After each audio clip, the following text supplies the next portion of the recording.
Of hearing from a proud alumna whose journey inspires us all. We are honored to introduce our chief guest for today's program, Srimati Rekha Gupta ji. Srimati Rekha Gupta ji is the 9th Chief Minister of the National Capital Territory of Delhi since February 2025. A member of the National Executive and the General Secretary of the Delhi State Unit of the BJP, she has been the MLA for Shalimar Bagh since 2025. Ma'am has a long association with the University of Delhi, being an alumna of Daulat Ram College. She was the General Secretary and President of the Delhi University Students' Union during 1995-1997. As the Chief Minister of Delhi, she holds several key portfolios such as finance, revenue, women and child development, land and building, information and public relations, and administrative reforms, amongst others. It is truly a privilege to have you at SRCC, ma'am. We invite you wholeheartedly to address the gathering. Over to you, please.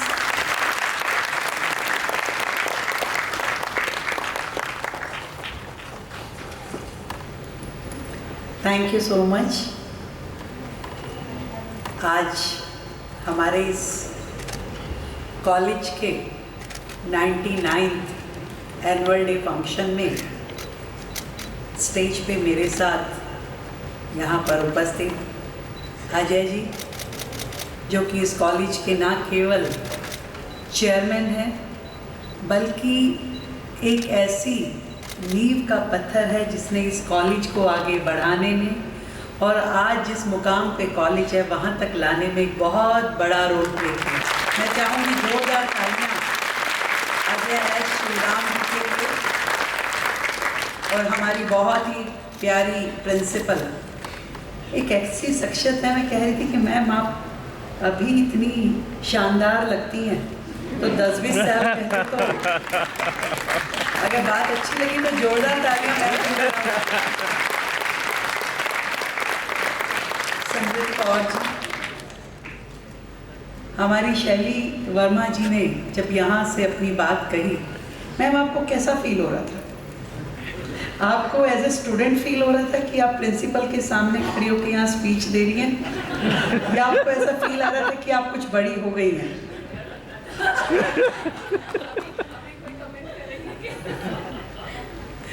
हमारे इस college की vice principal Aruna Jha ji, यहाँ उपस्थित सभी professors, students, faculties and employees, पर मैं शैली जी की बात से सहमत हूँ। जब हम इस यूनिवर्सिटी से पढ़ के निकलते हैं और जिस कॉलेज से हम अपनी स्टडीज़ कंप्लीट करके वापस उसी प्रेमिसेस में आते हैं, तो ये महसूस नहीं होता कि हम कितना लंबा सफ़र करके आगे जा चुके हैं और आज जहाँ खड़े हैं वापस वही फील होता है कि जब हम कॉलेज में थे। तो वो उम्र का बीच का गैप जो है कहीं भूल जाता है। तो आज SRCC के इस प्रेमिसेस में आके मुझे वही सब कुछ याद आता है कि जब मैं दौलत राम में पढ़ती थी, अजय सर कह रहे थे कि भी आप श्रीराम कॉलेज में आ जाइए। मैं तो 93 में भी आना चाहती थी।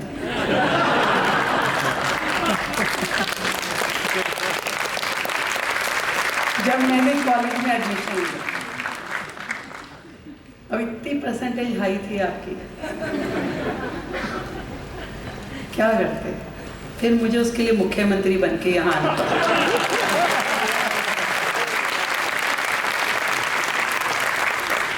देखिए कितना लंबा रास्ता मैं तय करके आई श्रीराम कॉलेज में आने के लिए। शायद कुछ और बनती तो पता नहीं आप बुलाते या नहीं बुलाते, पर बहुत ही प्यारी यादें हर एक स्टूडेंट की जब वो अपने कॉलेज डेज में होता है उसकी जुड़ी होती है, जो ताहा उम्र वो भूल नहीं पाता। वो दोस्त, वो उनके साथ समय बिताना, वो लेक्चर्स, वो टीचर की मिमिक्री करना और ना पढ़ने के 100 बहाने ढूंढना और एग्ज़ाम से आने से पहले पूरी रात खाली करना। ये एक ऐसा सुंदर सफ़र होता है कि आप जीवन में कभी भी कहीं भी पहुंच जाएं, आप उन डेज़ को मिस करते हैं। वो आपकी गोल्डन मेमोरीज होती है। और मैं समझती हूँ कि आज वर्ल्ड वाइड SRCC के जितने स्टूडेंट्स हैं वो बहुत ही प्राउड फील करते हैं।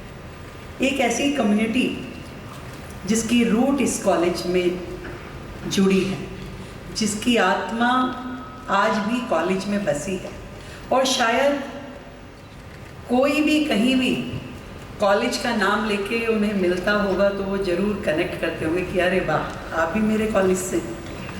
तो ये एक ऐसी कनेक्टिविटी है, एक ऐसा रिलेशनशिप है जो यहाँ इस प्रेमिसेस की क्लासरूम में कभी डेवलप हुआ तो कभी कैंटीन में बैठ कर के वो नए सिरे चढ़ा। कभी उसने यूनिवर्सिटी की आर्ट फैकल्टी और बाकी जगह घूम करके अपने रिश्ते बनाए, तो कभी कमला नगर की शॉपिंग मार्केट में बरमुडास पहन करके जब वो रात को घूमते होंगे तो वो रिश्ते निभाए। वो सारी चीज़ें यादों में जुड़ जाती हैं, और इसमें कोई दो राय नहीं है कि SRCC कॉलेज हमारे ना केवल दिल्ली यूनिवर्सिटी का बल्कि देश का, पूरे एशिया का बेस्ट कॉमर्स कॉलेज है।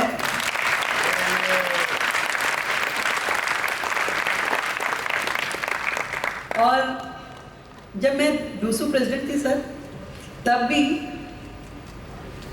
इतना हम लोग रुतबा रखते थे कि किसी कॉलेज में अगर घुस जाएं तो 2 एडमिशन करा के ही निकलते थे।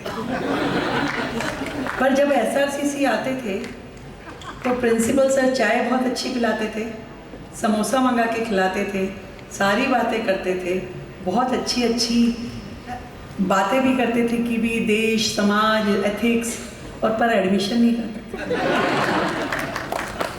तो वो ग्रेस, वो एक इमेज कॉलेज की हमेशा बरकरार रही। यहाँ तक कि यूनिवर्सिटी में कोई SRCC का स्टूडेंट घूमता हुआ मिल जाता था और वो इंट्रो में कहता था मैं SRCC, तो ऐसा लगता था ये तो बस किताबी कीड़ा ही होगा, कितना बढ़ता होगा कि इसका एडमिशन SRCC में हुआ। पर आपने हमेशा ना केवल एकेडमिक्स में, स्पोर्ट्स में, कल्चरल में, हमेशा हर फील्ड में अपने स्टूडेंट्स को आगे बढ़ाया। और मैं देखती थी कि सोशल वर्क में भी SRCC के स्टूडेंट्स हमेशा कुछ ना कुछ देश के लिए, समाज के लिए जुड़ करके काम करते रहे। आज भी जिस तरीके से वर्ल्ड वाइड आप SRCC का नाम लेकर के जा रहे हैं, जैसे इंटरनेशनल कॉन्फ्रेंसेस हो रही हैं, पीछे आपने सिंगापुर में भी किया और आगे भी इतना बड़ा प्लान है, मैं समझती हूँ कि दिल्ली के लिए ये बहुत ही सौभाग्य की बात है कि SRCC कॉलेज दिल्ली का एक क्राउन है, और इस क्राउन में जितने भी आपने नग जोड़े वो आज पूरे वर्ल्ड में देश का भी नाम रोशन कर रहे हैं और दिल्ली का भी नाम रोशन। 99th एनुअल डे, अगले साल आपकी सेंचुरी होने वाली। एक बड़ा लंबा सफ़र यहाँ तक तय करके आप लोग पहुँचे हैं, और मैं समझती हूँ आगे भी बहुत नए आयाम आपके इस कॉलेज को अचीव करने हैं। और कहीं ना कहीं मेरे सामने जो स्टूडेंट्स हैं, आज बहुत सारे अवार्ड विनर स्टूडेंट्स यहाँ बैठे हैं।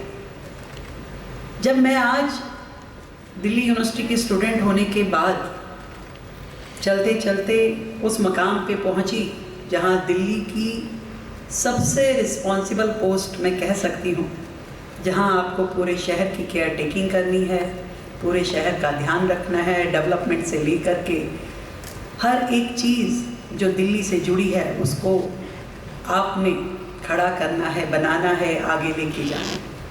तो मैं ये सोचती हूँ कि दिल्ली केवल सरकारों की रिस्पॉन्सिबिलिटी नहीं है कि सिर्फ गवर्नमेंट काम करे और आपका शहर आगे चल पड़ेगा। इसमें हम सबको यानी सबको, फैकल्टी को भी, स्टूडेंट्स को भी, हर एक व्यक्ति जो इस राज्य में रहता है, सबका रोल प्ले है। हर व्यक्ति को अपनी भूमिका निभानी पड़ेगी। क्या कारण है कि आज दिल्ली देश की राजधानी होने के बावजूद भी कहीं ना कहीं बाकी राज्यों से पिछड़ गई है। कहीं ना कहीं इंफ्रास्ट्रक्चर की दृष्टि से कहें, टेक्नोलॉजी की दृष्टि से कहें, या जो एक स्वरूप, सुंदर स्वरूप दिल्ली का होना चाहिए था, वो हम नहीं अचीव कर पाए।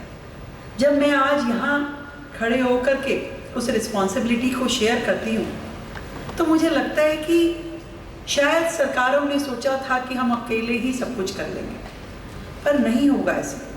हम सब मिलकर के जब जुड़ेंगे, हम सब जब अपने शहर के लिए अपनी जिम्मेवारी को समझेंगे, तभी ये दिल्ली आगे बढ़ पाएगी। बहुत कुछ है दिल्ली में, दिल्ली का इतिहास, दिल्ली का गौरव, दिल्ली का अपना एक महत्व। दिल्ली देश की राजधानी है, हर व्यक्ति दिल्ली को देखता है, खोजता है। और पिछले कुछ सालों में हमने अपने दिल्ली की एक पॉजिटिव इमेज गंवाई। मैं ये चाहती हूँ दिल्ली फिर से रिवाइव हो, एक नई पॉजिटिव इमेज के साथ में हम वर्ल्ड के मैप पे आए। पूरे देश का, पूरे विश्व का कोई भी व्यक्ति जब भारत आना चाहे तो वो दिल्ली में जाए बिना ना जाए, उसको दिल्ली आना ही चाहिए। उसके मन में इच्छा होनी चाहिए कि मुझे दिल्ली ज़रूर जाना है, मुझे दिल्ली देखनी है, दिल्ली इतनी बेहतरीन है। और बाकी सब चीज़ों के साथ साथ एक बहुत बड़ा ड्रीम जो मैं सोचती हूँ अपनी दिल्ली के लिए, वो है इसे हमें एक एजुकेशनल हब बनाना है। आज हमारी इतने अच्छे कॉलेजेस यहाँ हैं, इतनी अच्छी यूनिवर्सिटीज़ यहाँ हैं, और भी इसको बेहतरीन करते हुए कि देश और दुनिया से लोग आएं और आ कर के हमारे यहाँ अपनी स्टडीज़ करना चाहें। हम उन्हें अच्छा इंफ्रास्ट्रक्चर दें, बेहतरीन फैसिलिटीज़ दें और बेस्ट फैकल्टी दें। ये सब कुछ करते हुए एक ऐसी इंडस्ट्री हम यहाँ डेवलप करें जिसमें पॉल्यूशन का कोई स्कोप नहीं है। क्योंकि दिल्ली में तो माननीय सुप्रीम कोर्ट जी ऐसे लेंस लगा के बैठते हैं, पॉल्यूशन नहीं करना है। केवल इस पूरे देश को अपने अच्छे विजन के साथ में, क्रेडिबिलिटी के साथ में आगे बढ़ाने का काम यदि कोई कर सकता है तो हमारे ये कॉलेजेस, हमारी यूनिवर्सिटीज़, हमारी फैकल्टी और हमारे स्टूडेंट कर सकते हैं। और मैं देखती हूँ कि भी कॉलेज से निकलते ही हम लोग सोचते हैं कि हम कहीं विदेश चले जाएं, हमारी अच्छी जॉब लग जाए या मास्टर्स करने के लिए हम वहाँ चले जाएं। मोदी जी कहते हैं कि भाई स्वदेशी अपनाओ, देश में ही सब कुछ हो, देश का अपना प्रोडक्ट, देश में यूटिलिटी, हर चीज़ देशी। और आप तो इतना बड़ा देश का विकास अपने अंदर लेकर के बैठे हो। आपका विज़न, आपकी क्रिएटिविटी, आपकी मेहनत, ये जितने युवा मेरे सामने बैठे हैं, ये सब देश की बहुत बड़ी एसेट है। और आपके इस धरती पे होने का लाभ, इस मातृभूमि में जन्म लेने का आपको जो आशीर्वाद मिला है, उसमें एक जिम्मेवारी जरूर हम सबके साथ छिपी है कि हम अपने देश के लिए, अपने शहर के लिए और अपनी सोसाइटी के लिए जिम्मेवारी जरूर निभाएं। वो काम करें जो हमारे शहर को आगे लेकर के जाए, शहर के साथ देश को और देश के साथ पूरे राष्ट्र को। और उस पूरे राष्ट्र को विश्वगुरु बनाने में मेरी क्या भूमिका है, मुझे क्या करना है। कुछ तो दायित्व हम अपने पेरेंट्स के लिए जैसे रखते हैं कि भी मेरी जिम्मेवारी है, मेरे पेरेंट्स ने बहुत कुछ मेरे लिए किया है, तो मैं भी अपने पेरेंट्स का ज़िंदगी भर ताउम्र उनका ध्यान रखूं। तो ऐसे ही इस देश की भूमि जिसने हमें जन्म दिया, आज जिस स्वच्छंद हवा में हम सांस ले पा रहे हैं, वो स्वतंत्रता सेनानी तो देश को आज़ाद करके चले गए, अपनी जान देश पे लुटा के चले गए। अब इस देश को आगे चलाना, इस देश को आगे बढ़ाना हम सब का काम है। बहुत सारे नेगेटिव एनर्जी के लोग देश में, दुनिया में अपने ही देश के खिलाफ बोलते हैं। ऐसे लोगों को करारा जवाब देना वो हमारा काम है। अपने देश में नई इनोवेटिव पॉलिसीज़ को लेकर के आना वो हमारा काम है। इस पूरे वर्किंग एटमॉस्फेयर को बदलना वो हमारा काम है। लोगों की सोच, लोगों का विज़न, देश के प्रति प्यार हर रग में दौड़े, ये हमारा काम है। और धीरे धीरे, सच मानिए, फिर भारत भी और ये दिल्ली भी किसी भी और कंट्री से बेहतर दिखाई दे। ये 140 करोड़ लोग देश के लिए लायबिलिटी ना बने, देश की एसेट बन के काम करे, देश की एसेट बन के। हर व्यक्ति का अपना ओरा है, हर व्यक्ति की अपनी एक पहचान है, काम करने की क्षमता है। जिए अपनी जिंदगी खुल करके, करें अपने कैरियर के लिए, अपनी लाइफ के लिए, अपनी फैमिली के लिए, पर उसमें से छोटा सा एक पोर्शन अपनी कंट्री के लिए, अपने देश के लिए, अपने शहर के लिए लगा। मैं क्या कर सकता हूँ? एक काम देश के नाम, कुछ भी, एक छोटा या बड़ा, सोच लीजिए कि मुझे करना ही है। कभी कहीं कुछ गलत हो रहा है तो मुझे रिएक्ट करना ही है, मुझे चीज़ों को सही करना ही है, बेहतर, साफ सुथरा, हरा भरा। और जब आज हम अपने इस शहर को बेहतर कर लेंगे तो आने वाली जनरेशन्स को देश से बाहर जाने की ज़रूरत नहीं पड़ेगी। यहीं अपने देश में ही रह करके वो देश का मान और सम्मान बढ़ाएंगे। एक अकेला मोदी थक जाएगा, पर हम सब मिलकर के जब उनकी टीम बन जाएंगे तो ये देश सच मानिए खूब आगे बढ़ेगा। आप सबको मेरी ओर से ढेर सारी बधाई, शुभकामनाएं, और बहुत ही अच्छा लग रहा है मुझे आज SRCC में आकर के। अभी अजय सर कह रहे थे कि भाई आपके ऊपर कुछ हमला हुआ हमें। सर, मुझे तो तूफानों से जूझने की आदत है। मैं जब दूसरी प्रेसिडेंट थी तो हम लोग एक प्रदर्शन कर रहे थे, डेमोन्स्ट्रेशन कर रहे थे, तो मॉरिस नगर चौक पे हमने कुछ पुतले जलाए। अब मैं प्रेसिडेंट थी तो तिल्ली मुझे ही लगानी थी। तो क्या किया किसी समझदार व्यक्ति ने कि भी पुतले फूकने हैं, तो उसे मिट्टी का तेल तो मिला नहीं, केरोसिन तो मिला नहीं, उसने पेट्रोल लग के डाल दिया और जैसे ही तिल्ली लगाई धुम करके आग उठी और पूरा मेरा चेहरा जल गया। और लगभग 1-1.5 महीना पूरा मुझे उसको